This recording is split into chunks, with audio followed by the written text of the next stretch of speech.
നമസ്കാരം. Raf talk ഫുട്ബോളിലേക്ക് അവർക്കും സ്വാഗതം. യെസ്, PSG വീണ്ടും യുവേഫ ചാമ്പ്യൻസ് ലീഗിൽ മുത്തമിട്ടിരിക്കുന്നു. ബാക്ക് ടു ബാക്ക് UCL കിരീടങ്ങൾ.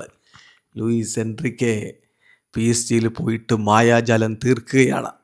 കണ്ടൽ ലീഗിലെ ക്ലബ്ബല്ലേ ഒത്തുവാവില്ലെന്നൊക്കെ പറഞ്ഞവരുടെ മുഖത്തേറ്റ അടിയാണ് PSG ഈ മിന്നും പ്രകടനം.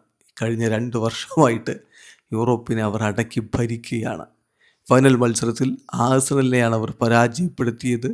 പെനാൽറ്റി ഷൂട്ടൗട്ടിലാണ് വിജയികളെ തീരുമാനിച്ചത്. നിശ്ചിത 90 മിനിറ്റ് പിന്നിടുമ്പോൾ മത്സരം 1-1 സമനിലയായിരുന്നു.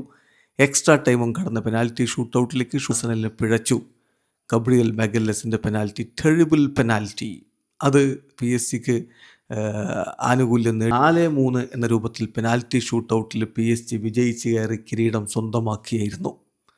കളിയിൽ ആധിപത്യം പുലർത്തിയത് PSG ആണ്. പക്ഷെ കൃത്യമായിട്ടുള്ള ഒരു ടാക്ടിക്സ് ആയിരുന്നു ആഴ്സണലിൻ്റെ ഭാഗത്തു നിന്നുള്ള വ്യക്തമാണ്. തുടക്കത്തിലേ അവർ ഗോളടിച്ചതോടുകൂടി അത് ഡിഫെൻഡ് ചെയ്യാൻ വേണ്ടി ഓർഗനൈസ്ഡ് ആയിട്ട് ഡിഫെൻഡ് ചെയ്യുക എന്നുള്ളതാണ് അവർ ചെയ്തത്. പക്ഷേ പിന്നീട് ലഭിച്ച പെനാൽറ്റി ഉസ്മാൻ ഡെംബലെ ഗോളാക്കി മാറ്റുകയായിരുന്നു. കളിയിൽ വളരെ വളരെ താഴ്ന്ന ഒരു ബോൾ പോസ്റ്റിന് 28% എന്ന് പറഞ്ഞാൽ അത് 2004 ശേഷം UCL ഫൈനലിൽ ഒരു ടീമിൻ്റെ ഏറ്റവും ലോവസ്റ്റ് ബോൾ പൊസിഷനായിരുന്നു. അതാണ് ആഴ്സണലിൻ്റേത്. പക്ഷേ അവർ അത് കൃത്യമായ ടാക്ടിക്സോടുകൂടി ചെയ്തതുകൂടിയാണ്.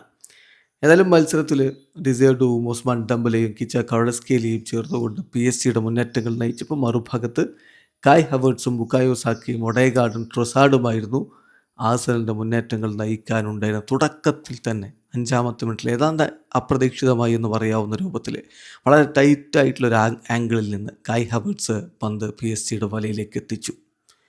പിന്നെ അത് മടക്കാനുള്ള PSG ശ്രമങ്ങൾ ഫലവത്തായി ചെറുക്കുന്ന ആഴ്സണൽ, അതാണ് നമ്മൾ കണ്ടത്. ആദ്യ പകുതി അവസാനിക്കും മത്സരം 1-0 ആഴ്സണൽ മുന്നിലായിരുന്നു. രണ്ടാം പകുതിയിൽ ഒടുവിൽ കിച്ച കവളസ്കേലിയ പെനാൽറ്റി വിൻ ചെയ്തു.